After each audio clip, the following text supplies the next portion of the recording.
Fadima dan Allah Batula, dan manzan Allah Fadila, dan bautar da kike wa Allah Madina ki kai ni saboda Zainab dan matsayin sayyidul wujudi.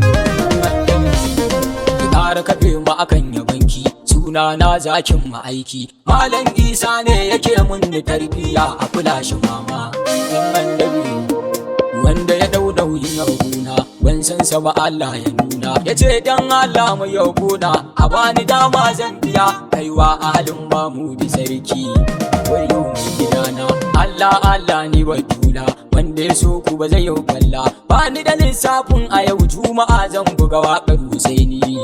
Wayo mata bani da shi dafa in muke ce, yalabun mu ma dukun muke ce. Tunda na so ki kawai na dace, dan Allah kyautar mamaki ki masa dan mai gidana.